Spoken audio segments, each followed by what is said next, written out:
میں، اسکول میں، کالج میں، کوچنگ سینٹروں میں جس طرح سے منایا جا رہا، کیا اس کا یہی حق ہے جس طرح منایا جا رہا؟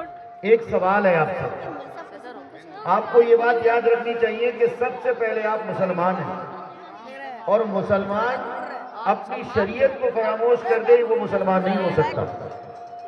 حق بات بول رہا ہوں، ممکنوں کے تھوڑی کڑوی لگے، سٹی وٹی مت بجوائیے گا، حق بات بول رہا ہوں۔ آج پورا دن آپ نے دیکھا ہوگا آپ کے یہاں مدرسے میں، مدرسے کے قریب ایک صاحب کا انتقال ہو گیا، جن کی وجہ سے جناب حضرت مولانا تحمید صاحب مظاہری جو بانی مدرسہ ہیں اور ہمارا عزیز چھوٹا بھائی حافظ دانش، انہوں نے کہا کہ اس میت کی وجہ سے ہم لوگ بہت سے کام جو کرنا چاہ رہے تھے، اب ظاہر ہے ایک طرف غم کا ماحول ہے تو بھلا کیسے اس کام کو انجام دے سکتے ہیں۔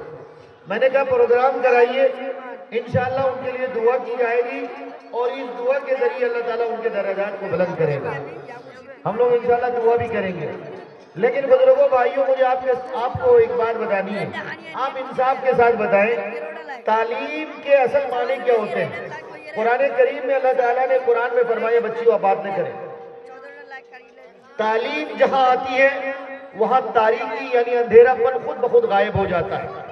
تو مطلب یہ کہ انسان جب تعلیم کی دولت سے مالا مال ہوتا ہے تو پھر اس کے یہاں گمراہی نہیں ہونی چاہیے، لیکن کل تک ہمارے یہاں اتنی تعلیم نہیں تھی، پر یہ کہ اتنی گمراہی بھی نہیں تھی، اتنے زیادہ فیشن بھی نہیں تھے، اتنی بدعنوانیاں بھی نہیں تھی، اتنی بے حیائیاں بھی نہیں تھی، لڑکیاں اس طرح سے اپنی عزت کا سودا بھی نہیں کرتی تھی۔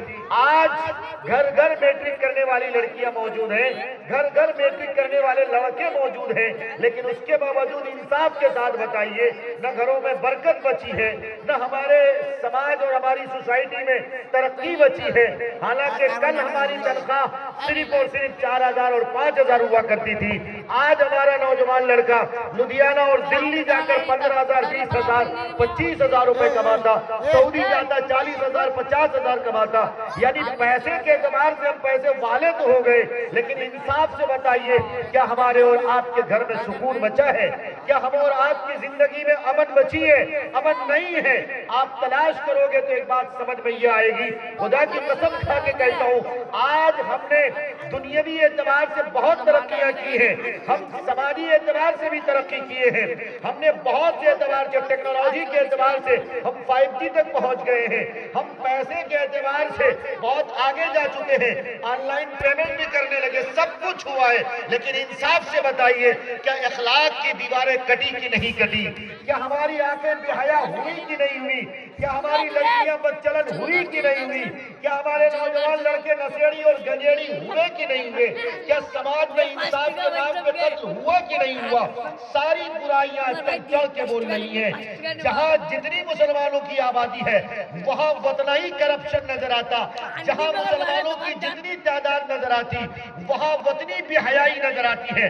یہ سیمانچل کا کشن گنج کا لوک سبھا کا علاقہ ضلع پورنیہ لگتا ہے، مجھے آپ بتائیے خاص کر اس سرجا پوری علاقے میں جہاں مسلمان 90-95% میں ہیں، لیکن اس کے باوجود ہر دوسری لڑکی برہنہ سر نظر آتی ہے، ہر تیسری لڑکی بغیر دوپٹے کے نظر آتی ہے، ہر دوسری لڑکی اور ہر دوسری عورت آپ دیکھو گے تو وہ پتہ نہیں کون سا کپڑا پہنتی ہے، اگر شادی شدہ ہوتی ہے تو پیٹ بھی نظر آتا اور پیٹ بھی نظر آتا۔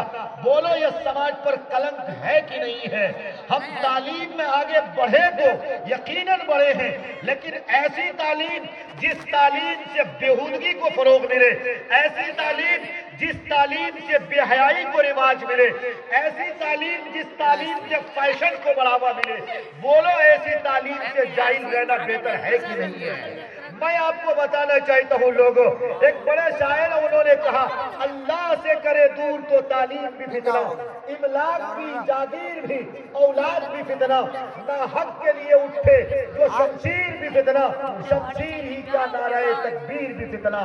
ایسی تعلیم جو اللہ سے دور کرے، ایسی تعلیم جو پردے سے دور کرے، ایسی تعلیم جو لڑکیوں کو آوارہ بنا دے، ایسی تعلیم جو ماں باپ کی قدر و قیمت گھٹا دے، ایسی تعلیم جو دوپٹے کو سر کا بوجھ بنا دے، ایسی تعلیم جس تعلیم کے حاصل کرنے کے بعد لڑکیوں میں ایٹیٹیوڈ اور گھمنڈ پیدا ہو جائے، خدا کی قسم ایسی تعلیم سے جاہل رہنا بہتر ہے۔